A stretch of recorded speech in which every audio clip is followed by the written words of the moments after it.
Senam Anak Indonesia Hebat. Senam Anak Indonesia Hebat. Kalau itu bagian dari kebijakan pendidikan karakter, menanamkan nasionalisme dan spiritualitas.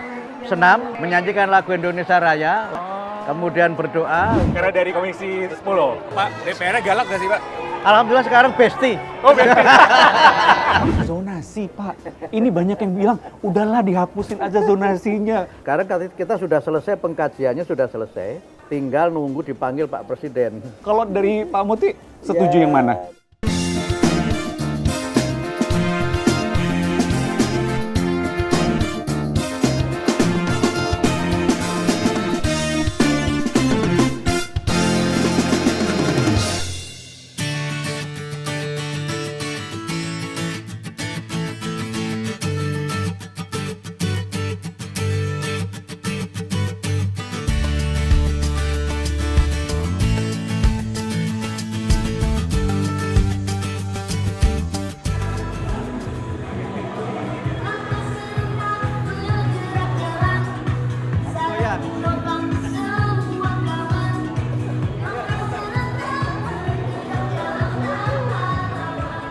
Nah, jauh-jauh dari Jakarta sampai ke Cikampek ketemu Pak Abdul Muti, Menteri Pendidikan Dasar dan Menengah Republik Indonesia yang baru.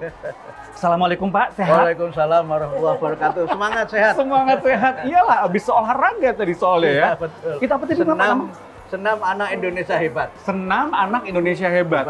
Itu bagian dari kebijakan pendidikan karakter, menanamkan nasionalisme dan spiritualitas. Jadi nanti Mas, sebelum pembelajaran dimulai, itu anak-anak senam, tadi kan, Indonesia Hebat hanya 8 menit. Kemudian menyanyikan lagu Indonesia Raya untuk menumbuhkan nasionalisme. Kemudian berdoa untuk ya menumbuhkan spiritualitas dan semangat belajar. Baru mereka masuk ke kelas sesuai dengan jam pelajaran yang ada. Itu setiap hari nantinya? Atau di hari tertentu aja? Sekurang-kurangnya 2 hari dalam 1 minggu. Oh, misalkan Senin upacara, ini mungkin di Selasa atau Rabu atau di Jumat gitu ya? Masing-masing sekolah yang ngatur. Sekurang-kurangnya 2 hari dalam seminggu. Ini tuh kalau kita zaman dulu tuh SKJ itu ya Pak ya? Iya. Saya masih ngalamin tuh SKJ. Benar, saya juga iya. Assalamualaikum semuanya. Nah, ini kalian masuk TV nih. Ya, coba. Ini dari SMP kelas berapa? Kelas berapa? Kelas 8. Kelas 8 itu berarti kelas 2 ya? Kelas 2 SMP. Oh, kayak kelas 2. Ini ada Pak Menteri. Tahu nggak namanya siapa? Siapa? Weh, lengkap loh. Lengkap sekali. Lengkap Ya, loh. lengkap sekali. Ya. Menteri apa? Namanya Menteri apa? Mantap. Sini dong. Kamu jawabannya bener banget. Sini. Siapa namanya? Nama apa? Siapa namanya? Namanya siapa? Silva. Silva kelas 8. Ya. Oke, Silva kelas 8. Ini ada Pak Muti, ada Pak Menteri. Kamu pengen menyampaikan sesuatu nggak? Nggak tahu. Nih, misalnya nih Pak Menteri, kalau sekolah 3 jam aja Pak, jangan 10 jam misalnya. Banyakin jam kos, Pak. Banyakin jam. Banyakin jam ya. Banyakin. Iya. Oh, sekolah dipanjangin lagi. Kurang panjang. Sudah dikurangin. Oh, kenapa kok minta dikurangin? Kan kalau panjang enak, banyak belajar, makin pinter. Biar bisa tidur siang, Pak. Oh, biar bisa tidur siang. Oke. Kamu nggak butuh tidur siang, emang malam tidurnya berapa jam? Ya, 7. 7 jam. Masih kurang. Iya. Harus tidur siang. Iya. Oh, luar biasa. Tapi tidur siang itu penting juga loh, Pak ya, Tidur buat siang anak. penting, tapi istilahnya bukan tidur siang. Bahasa Inggrisnya itu take a nap. Take a nap. Jadi istilahnya kita ya sebentar istirahat gitu. Tapi kan nanti mereka ini pada waktunya kan ada SMP nanti makan siang. Oh iya. Makan siang bergizi gratis. Tapi nanti ya pada waktunya nanti akan sampai di sini. Ya sehingga kalau siang setelah break istirahat ya Pak Kepala Sekolah, kemudian nanti makan siang, ibadah siang, ya gerak-gerak sebentar, semangat lagi masuk ke kelas. Ya. Tidurnya penting memang. Jadi tidur itu yang sehat untuk usia kalian ini 7-8 jam dalam 1 hari. 1 hari. Hitungnya begini rumusnya, supaya tidur kita itu enak, tidur berkualitas, tidur jam 10, paling lambat ya, nah bangun jam 5. Berapa? Berapa jam itu? Berapa jam tuh? Dari jam 10 malam sampai jam 5 pagi? 7 jam kan? Nah cukup itu kalau tidurnya berkualitas. Sebelum tidur, 1 jam sebelum tidur, jangan ada kegiatan. Off, HP taruh, semua taruh, belajar, buku tutup, tidur, niat kita tidur sebagai bagian dari kita beristirahat, juga tidur juga bisa jadi bagian ibadah ya. Nah, sebelum tidur berdoa dulu. Setelah itu bangun segar, insya Allah kemudian kita beraktivitas.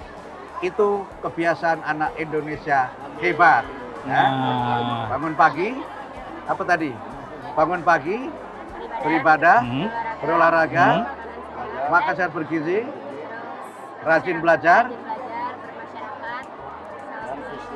istirahat yang cukup. Ya, pinter sekali. Thank you, Pak. Terima kasih. Pinter nih. Semangat ya. Luar biasa. Itu apa tadi, Pak? Tujuh apa tadi? 7 kebiasaan anak Indonesia hebat. 7 kebiasaan anak Indonesia hebat. Ya. Apa tadi, Pak? Ulang, Pak. Boleh, Pak? Jadi yang pertama bangun pagi. Bangun pagi, oke. Yang kedua beribadah. Jadi Oke, setelah bangun, beribadah. dia beribadah. Beribadah. Kemudian olahraga. Ya, Olahraga pagi, bisa stretching-stretching ditambah gitu di ya. sekolah juga. Kemudian yang keempat, makan yang sehat dan bergizi. Penting. Nah, Oke. Kemudian bermasyarakat ya, bergaul dengan Bersosialisasi. sosialisasi gitu. Kemudian harus gemar belajar ya, senantiasa mereka ini punya motivasi yang tinggi untuk meningkatkan kualitas diri, menambah keterampilan dan semua hal yang bermanfaat untuk masa depan. Setelah itu nanti pulang sekolah, belajar lagi, beristirahat. Oke. Ini karena apa?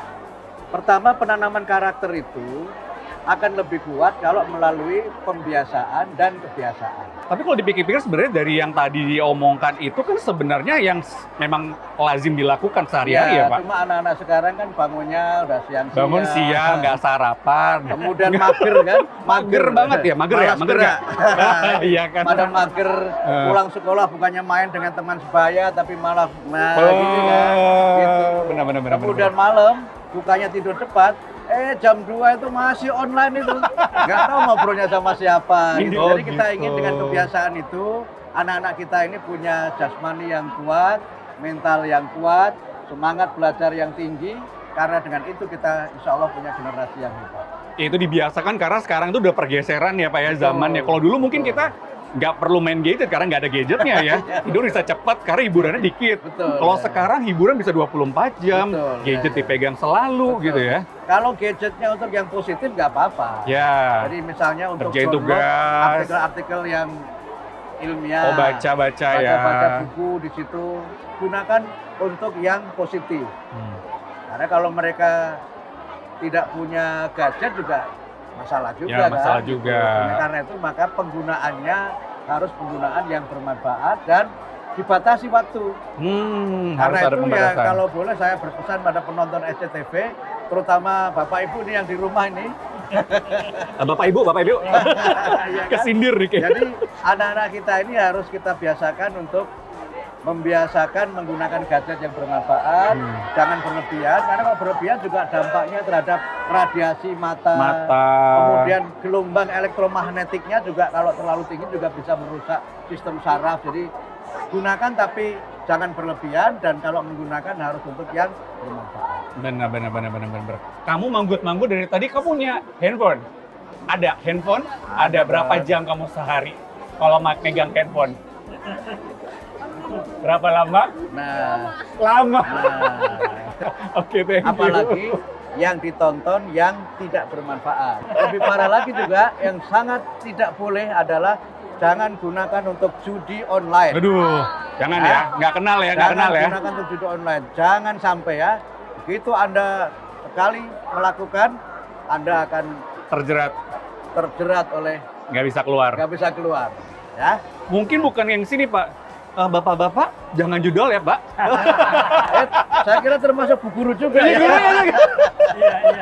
Anak-anaknya mungkin nggak kenal ya Bapak Ibu gurunya ya. Ya, oke. Jadi gunakan teknologi untuk hal yang positif ya. Ini Bapak Kepala Sekolahnya, Pak Kepala Pak siapa Sekolahnya. Pak? Pak Dede Karbada. Pak Dede. Pak Dede, ada yang mau disampaikan nggak sama Pak Menteri? Ya, saya mohon ya, karena sekolah ini yang di Cikampek itu yang paling lama, Pak. Paling lama? Iya. Oh ini Cuma Pak? iya paling lama ini. Sekarang Oh. hampir 66 tahun. Wow. Ya. Kemudian saya mohon ke Bapak, Ya, ya. karena kan bangunannya pada rusak di belakang. Oh, iya, iya, gitu. Kalau Oke. lihat fasilitasnya, Ya. alhamdulillah, lapangan Ya. sudah, alhamdulillah Pak. Lapangannya udah ya? Alhamdulillah, Oke. cuma gedung-gedung yang belakangnya Pak itu ya. Iya, iya, oke. Oke. Jadi nanti Mas tahun 2025 Ya. itu akan ada renovasi untuk 10.000 sekian sekolah Wow. dengan dana senilai 17,1 triliun. Cuma memang sudah didaftar di tahun sebelumnya. Oh, udah Jadi daftar nanti belum, saya Pak? belum tahu apakah SMP ini termasuk di dalamnya atau Pak tidak. Kadi sudah. Saudara Kadi sudah ya? Nah, sudah. Jadi nanti 10.000 sekian, udah ya Pak termasuk ya? Nah, jadi nanti, dan itu nanti penyalurannya itu direct ke sekolah dengan swakelola. Jadi kalau oke, nanti langsung sudah kelola terima sendiri dana ya. dari pemerintah, Bapak gunakan dengan sebaik-baiknya. Karena dengan cara seperti ini, pertama itu lebih efisien. Ini Ya. memenuhi apa yang disarankan Pak Presiden untuk manajemen 6.0, sistem di mana kita menggunakan teknologi transfer langsung. Yang kedua, kalau swakelola itu kan tidak perlu ada fee macam-macam ya, karena dikerjakan sendiri. Yang ketiga, material dibeli di sekitar sekolah ini sehingga ekonomi bergerak. Ya, Yang keempat, yang bekerja juga orang sekitar sini sehingga mereka dapat kesempatan bekerja. Kemudian yang kelima, lebih cepat karena dikerjakan sendiri. Kemudian yang keenam ya tentu saja kalau sudah ya harus untuk peningkatan kualitas Pendidikan di sekolah itu. Jangan sampai sarana prasarana meningkat, kualitasnya tidak meningkat. Jadi Ya. tujuan sarana prasarana adalah bagian dari peningkatan layanan pendidikan. Pengawasannya gimana Bapak? Kalau udah dikasih ke sekolah masing-masing itu kan pemerintah jadi kayak ya udah kayak nggak mau tahu gitu Nah, kesannya. di SOP kita itu kan ada, kalau di kementerian ada Irjen kan yang nanti mengawasi. Di pemerintahan ada BPKP, kemudian juga mungkin bisa diawasi oleh Pak Kepala Dinas. Sehingga dengan cara seperti itu, penyaluran dan penggunaan tepat sasaran, pelaksanaan tepat waktu, dan hemat serta bermanfaat. Akan dilaporkan langsung ke Pak Muti lagi nggak kalau kayak gitu? Oh ya, nanti masing-masing kan kita tanda tangan kontrak. Jadi semua satuan pendidikan yang menerima ada MOU.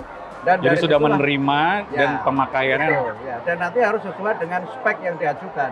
Oh, Jangan sampai proposalnya bangun ruang kelas, yang jadi malah yang jadi kolam renang. Bukan ya? tombok dong. Kalau kolam ikan saldo. Oh, kolam renang. Jadi bisa ngebibit Pak habis itu Pak.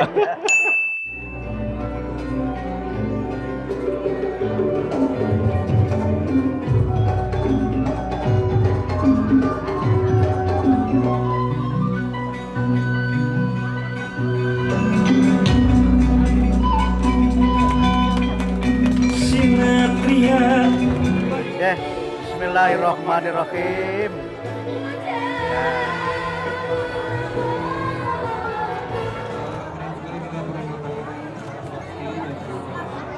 Terima kasih. Pak Muti, habis meresmikan sekolahan ini ya. Ya, Sekolahan- SMK Muhammadiyah 3 Cikampek. Ini juga ada Mas Farel Komisi 10 yang mudah-mudahan juga bisa membantu ini. Farel. Ini mendampingi Pak Menteri karena dari Komisi 10. Dan Dapil juga. Oh, udah pilih sini.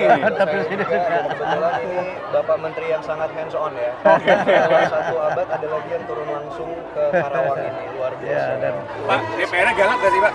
alhamdulillah sekarang besti. Oh, besti. Jadi DPR-nya gak galak ya? Hampir semua acara kementerian selalu dihadiri Komisi 10 dan Oke. alhamdulillah selama ini terjalin dengan baik komunikasinya, sinergi juga alhamdulillah, dan dukungan teman-teman Komisi 10 untuk bagaimana agar program berjalan. Juga nanti fungsi-fungsi pengawasan sangat kami harapkan karena ya banyak hal yang memang harus kita awasi di lapangan untuk memastikan pesan Pak Presiden, jangan ada Rp1 pun uang rakyat yang bocor. Nah, Nah, ini bagian dari upaya kami untuk menyelenggarakan pemerintahan yang bersih, yang bebas dari korupsi, dan penyelenggaraan negara yang juga efisien, sehingga pesan Pak Presiden agar kita lebih berpihak kepada rakyat, memberikan pelayanan yang terbaik, khususnya pendidikan adalah bagian dari program prioritas pemerintahan sekarang. Anggarannya paling banyak, Mas. benar. Nambah lagi 2025 ya. 700 sekian triliun, tapi kami cuma dapat 33,5. Cuma 3. Kok bisa gitu? Ya nggak tahu Pak Presiden. Jadi kakak kami dikti lebih banyak, saudara kami Kemenak lebih banyak. Jadi dibagi yang lain. Tapi mudah-mudahan dengan 3,5 triliun ini dapat kita lakukan yang terbaik untuk generasi bangsa, khususnya mereka yang belajar mulai dari taman kanak-kanak sampai tingkat SLTA. mumpung ngomongin soal dana pendidikan, kemudian ini banyak yang bilang pendidikan itu salah satu bidang yang paling banyak kasus, ini paling basah bisa dibilang kayak gitu. Pak, ini kan ketahuan ya beberapa kepala sekolah itu kalau kita googling nih Pak, Kepsek korupsi, keluar langsung banyak banget. Iya. Ada penindakan khusus nggak nantinya? Ya begini, ada dua ranah ya. Yang pertama memang ada ranah yang merupakan bagian dari kewenangan kami. Misalnya dana BOS itu kan yang ngelola sekolah. Ya. Nah PIP memang tidak tapi bisa langsung. Ya. Nanti ada juga dana untuk sertifikasi para guru dan sebagainya. Itu memang dana-dana yang menggoda. Gede Pak. Dana menggoda, gede dan terus menerus gitu. Karena itu kami berusaha bagaimana agar dana-dana ini sekali lagi dapat sampai tepat sasaran. Yang kedua, masyarakat kami minta untuk melaporkan kepada kami kalau menemukan ada penyalahgunaan atau penyelewengan, bisa melalui layanan yang ada di kementerian, bisa juga bisa langsung WA saya. Wah, padat banget nanti Pak, sehari bisa terima berapa laporan? Aduh, apalagi kemarin ya. Sekarang sudah ada juga yang tertulis yang sampai ke kantor dan kami mengapresiasi laporan masyarakat itu. Betul. Tapi kan kadang-kadang pemerintah suka agak-agak sensitif Pak kalau terima kritik. Justru menurut saya kritik itu ibarat jamu ya. Jamu? Bahkan mungkin vitamin lah. Menyehatkan berarti. Iya. Tapi ya tolong ya, kritiknya jangan asbun. Apalagi di medsos. Mohon maaf Mas, saya walaupun jadi menteri masih mengamati lalu lintas media sosial. Masih Pak? Masih. Pegang sendiri akun? Pegang sendiri. Pernah baca terus sakit hati nggak? Ada yang memang kritiknya kenceng, terus saya bilang begini, ya oke lah, tapi sebaiknya juga datanya di cross check, saya bilang gitu aja. Dan yang kritik ini senior, dan saya kenal orangnya. Makanya terakhir saya bilang terima kasih senior. Pak Muti, ini ada pertanyaan-pertanyaan yang banyak sekali ditanyakan oleh masyarakat soal kurikulum. Karena ini banyak anggapan ketika ganti menteri, ganti kurikulum. Nah, pertanyaan masyarakat adalah kurikulum merdeka dihilangkan atau dilanjutkan? Ya, sekarang masih ada dua kurikulum yang berlaku di sekolah ya. Kurikulum K13 dan kurikulum merdeka. Dua-duanya masih berjalan, paralel tentu. Dan memang dulu kan kebijakan kurikulum merdeka ini memang bertahap. Nah, karena itu sekarang saya belum mengambil kebijakan apakah nanti kurikulum merdeka tetap jalan. Yang K13 yang sudah lama juga masih jalan. Sehingga sekarang yang kami tekankan adalah pendekatan pembelajaran deep learning. Deep learning, ini baru lagi atau sebenarnya part of yang dua tadi? Baru. Oh, benar lagi? Walaupun di banyak negara sesungguhnya deep learning ini sudah diterapkan. Tapi deep learning ini adalah pendekatan dalam pembelajaran, bukan kurikulum. Yaitu pembelajaran yang menekankan pada, pertama adalah pembelajaran yang mindful. Pembelajaran yang menstimulasi daya pikir, menstimulasi proses-proses reflektif dalam pembelajaran itu. Dalam istilah lain, dalam mindful learning itu ada proses namanya executive learning dan metacognitive learning. Nah, kemudian yang kedua itu meaningful, pembelajaran yang bermakna. Dia memahami apa yang dia pelajari, menggunakannya dan mendapatkan banyak manfaat dari apa yang dia pelajari itu. Yang ketiga itu joyful, pembelajaran yang menyenangkan. Beberapa aspek dalam mata pelajaran itu nanti akan kita lakukan perubahan. Mata pelajarannya tidak dikurangi. Yang dikurangi adalah muatan materi dalam suatu mata pelajaran. Jadi katakanlah misalnya bahasa Inggris misalnya, sekarang ada 10 pokok bahasan untuk semester 1 misalnya, maka nanti mungkin dikurangi menjadi 8 atau 7 yang memang paling esensial. Materinya sedikit, tapi ulasannya mendalam. Biar lebih deep. Tadi. Sehingga dalam deep learning itu nanti evaluasi pembelajaran itu bisa murid melakukan evaluasi dirinya sendiri. Apa yang kita sebut dengan solo. Solo itu adalah self-observed learning outcome. Jadi murid itu dipandu oleh guru, tujuan pembelajarannya ini, yang harus Anda kuasai itu ini. Nah, Anda sekarang di posisi mana dari tujuan dan dari materi yang dikuasai. Nanti kemudian dalam pembelajaran itu murid didorong untuk aktif. Ketika dia mengerjakan sesuatu ada yang salah, itu tidak langsung disilang begitu. Mungkin diberi lingkaran, diberi tanda, ini yang misalnya cek gitu kan. Nah, itu berarti ada yang salah. Tapi guru tidak memberikan jawaban. Jadi suruh cari tahu sendiri Suruh cari salahnya tahu sendiri. mana. Nah, itu Kembali ke namanya. pertanyaan pertama. Jadi akhirnya nanti ini akan dipakainya kurikulum yang mana? Dua-duanya masih bisa jalan. Masih terus jalan. K13 masih jalan, Merdeka masih jalan, tapi deep learning itu akan dimasukkan juga dalam dimasukkan di situ. situ. Hal yang kedua adalah soal zonasi, Pak. Ini banyak yang bilang, udahlah dihapusin aja zonasinya. Kalau dari Pak Muti, setuju yang mana? Begini, zonasi itu kan cara ya. Zonasi itu kan cara, bukan tujuan. Nah, tapi spirit dalam zonasi itu ada 4. Pertama, zonasi itu ada spirit pendidikan bermutu untuk semua. Ini amanat undang-undang. Ya, betul. Ya kan? Iya, iya. Yang kedua, itu inklusi sosial. Semuanya Inklusi bisa. sosial gitu kan. Mohon maaf kenapa ini saya tekankan, kenapa ini untuk semua? Karena selama ini mohon maaf, ada realitas sekolah-sekolah itu ada sekolah elit, Unggulan, Ya kan? elit, ya. ada sekolah alit, Elit dan elit, ya, oke. ya kan? Yang elit ini elit semua-muanya. Fasilitasnya, muridnya, semuanya gurunya. elit. Jadi kira-kira kalau itu nggak ada yang naik angkot.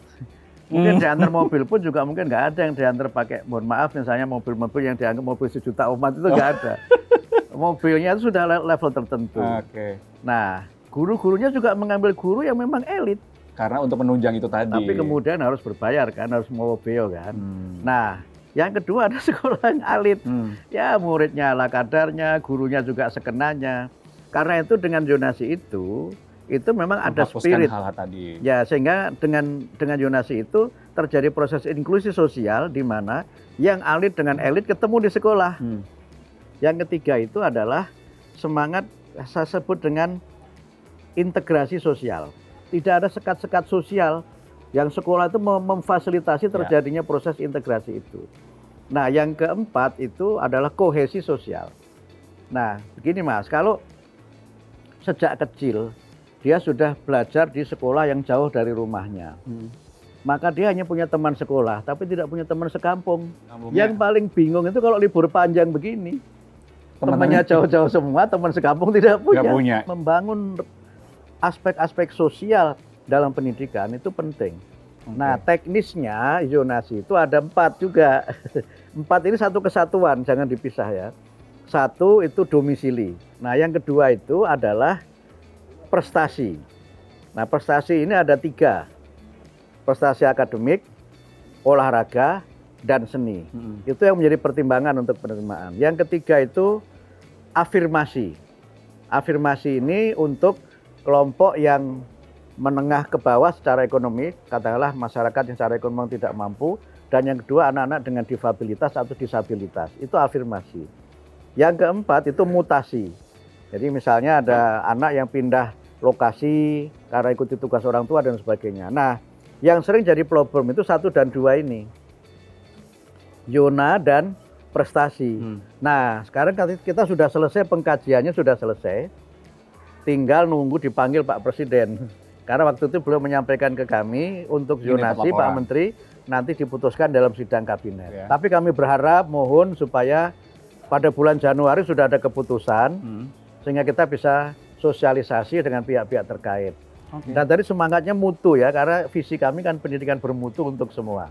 Nah, formatnya nanti bagaimana, ya tunggu sampai pada waktunya diputuskan. Kita masih panjang ini ya, masih Ya, belum terakhir. ya. Nanti pertengahan kita ngobrol lagi boleh ya? Siap dong. Untuk ngecek ya, ini udah sampai mana nih perkembangannya? Insya Allah. Oke, Pak Muti terima kasih banyak. Sehat selalu Pak. Terima kasih Sampai buat ketemu SCTV lagi. dan seluruh pemirsa SCTV dimanapun berada. Terima kasih. Lalu tadi Terima kasih. perbincangan dengan Menteri Pendidikan Dasar dan Menengah Bapak Abdul Muti. Kita ketemu lagi kapan-kapan. Salam SCTV.